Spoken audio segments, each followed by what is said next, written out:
So for today's video guys, pag-uusapan natin itong bagong feature ni GoTime Digital Bank.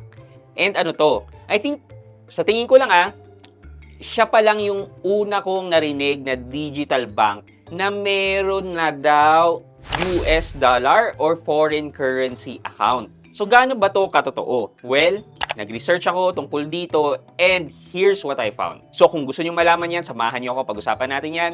Sit back and let's discuss. Coming right up.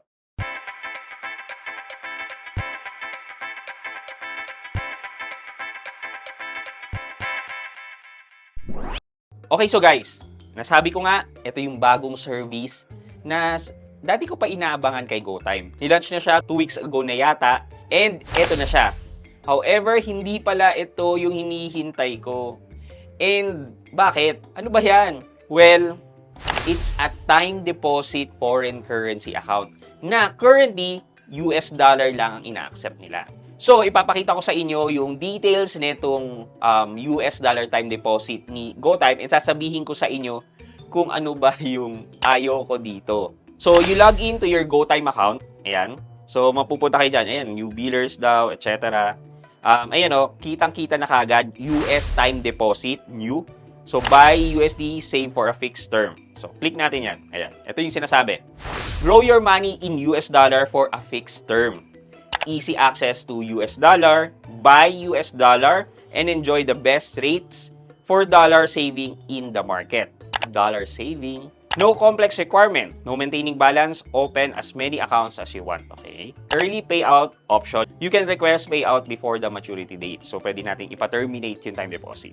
Click natin yung get started. So, itong US dollar daw nito ay mag-earn ng 3.5% interest. Well, masasabi ko guys na malaki na to. Itong 3.5% na interest per annum ni GoTime for a foreign currency. Sa BDO na regular savings account ko na US dollar, nag-earn lang siya ng wala pang 1% yata. Oo, wala pang 1% ang ina-earn niya.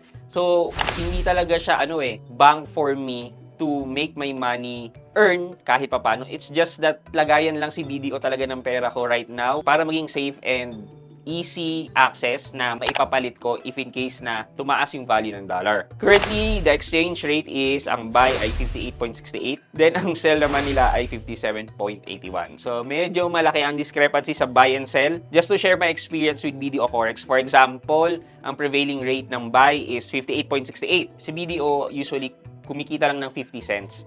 So, 58.68 minus 50 cents, ang selling naman nila ay 58.18. So, kung titingnan mo, tutubo lang si BDO ng 50 cents every dollar. Eto, si GoTime, nasa 87 cents ang kita niya for $1.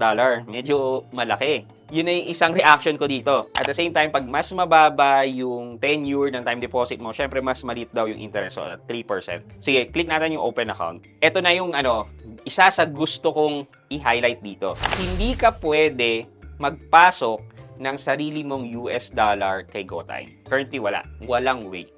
The only way for you to put US dollar to your account is to buy from GoTime at their prevailing forex exchange rate.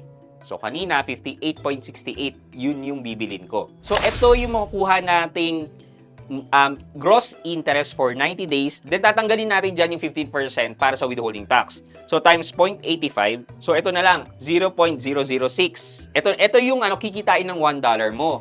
Okay. So, kumita. Kahit pa paano kumita daw. Iba naman daw yung rate ng dollar into peso. Sige. Come maturity. Magmamature na. Hindi mo pa rin makukuha in US dollar yung T9 deposit mo. Just in case na gusto nyo pa rin matuloy, ito, enter nyo yung ilalagay nyong pera. So, 1. Testing lang. So, at 3%, and then, ang maturity daw niya ay August 24. And then, yung interest before tax, and then, payout na $1.01. So, parang ni-round off na lang nila yan para maging 1 cent. So, before we continue, the interest you'll earn is subject to 15%. Yun nga yung sinabi ko kanina. Maturity date will automatically close your account and redeposit the payout amount after tax to a new USD time deposit account with the same term. If you close your account before the maturity date, you will not earn any interest. The payout amount will be converted to peso on the account closure date's exchange rate. It will be transferred to your GoTime account. Click got it, let's continue. And then, ito yung terms and condition. Summary again, submit. You've opened a USD time deposit account. Yay! $1 has been added to my time deposit. So, ito na yung dashboard ng time deposit, new account, and then 92 days left before it matures. Basically, yun lang naman. So, pretty much, yan yung bagong service ni GoTime. Okay, some key things to highlight. So, una, sobrang laki ng discrepancy ng exchange rate. Mahal bumili ng dollar with GoTime. And yung magbenta naman kay GoTime is sobrang baba ng exchange, ng palitan. Pangalawa, if you decided to terminate your time deposit, mag-auto-convert yung dollar na binili mo into peso at prevailing rate. So, yung calculation natin, ito siya. So, binili natin siya ng mas mataas at $58.68. Kumita tayo ng 1 cent. Calculated na doon yung withholding tax. 1.01. And then, let's say, i-close na natin yung dollar account. So, i-multiply natin to sa, let's say, ang prevailing rate, tumaas yung US dollar na naman, naging 59. Okay. Di ba nakita natin yung difference kanina na 85 cents ang kita ni GoTime sa forex nila. So, lalabas na ang selling ay 58.15 sa 59 na buying nila. So, multiply natin to by 58.15. Lalabas na $58.73. Okay. I-compare mo yan kanina na nung bumili tayo ng dollar ay 58.68. Somehow, kumita ng 5 cents yung ating $1 sa loob ng 92 days or 3 months. Pero ito pa yung isa doon. Tumaas yung US dollar. What if parehas lang ang exchange rate? So, kanina, ang selling doon ay 57.81. So, doon natin siya i-calculate. Times 57.81. Lalabas na 58.38 at the same exchange rate na nakuha natin nung nag-time deposit tayo. Lalabas pa na nalugi pa tayo, lumit pa yung pera natin. Kasi binili natin yung $1 na 58.68. And then, nung pinapalitan natin siya with a 1 cent interest, 58.38. So, minus 58.68, nalugi ng 29 cents. Yan.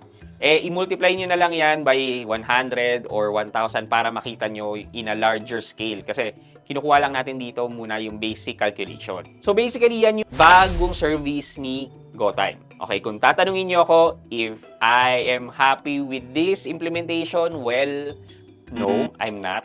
But if si GoTime ay mag-accept ng dollars, let's say for example, ililipat ko yung dollar ko from BDO to GoTime para sa time deposit, possibly, yes. But I will never use their forex kasi sobrang taas, sobrang lugi ka sa forex exchange rate ni GoTime. Pangalawa, bakit time deposit? Sana savings. Nag-implement na nga lang din. Doon pa sa feature na hindi pang masa. So, yun lang naman sa tingin ko, guys. And my mileage may vary dyan sa inyo and sa requirement nyo. So, for our question of the day, let's say meron kang $1,000 right now. Ipapapalit mo ba yan at a prevailing exchange rate? Or maghihintay ka pa later on na umaasang pwedeng tumaas and the uncertainty na pwedeng bumaba? Considering yung nangyayari sa economy natin, ano yung fearless forecast nyo? Let me know sa comment section sa baba at may chance kayo manalo ng 1,000 pesos sa ating weekly GCash giveaway. And syempre, huwag nyo kalimutan maglagay ng hashtag Road to 100k sub para sa chance nyo namang manalo ng cellphone sa ating Monty Cellphone giveaway until we reach the 100k subscriber milestone. Guys, malapit na tayo dyan. So before we end this video, mag-shoutout po muna tayo at shoutout kay at Mon Alberto PH. Thanks for sharing about PDIC Sir Pat. Sakto nga may requirement to put up a bank and it's good for us to adopt digital technologies at this point. Wala pa tayo 5 years ago. At Mon Alberto PH, maraming salamat din po for appreciating my content and for your support. I hope you can like this video, leave a thumbs up, and if not, wala nang problema dyan, but continue to support me by subscribing to my channel by clicking the subscribe button and also the bell button sa tabi ng subscribe para mag-receive ka ng latest notification sa lahat ng upload ko. Again guys, this is Pat Quinto and you're in Pat Quinto's Review TV. Bye-bye!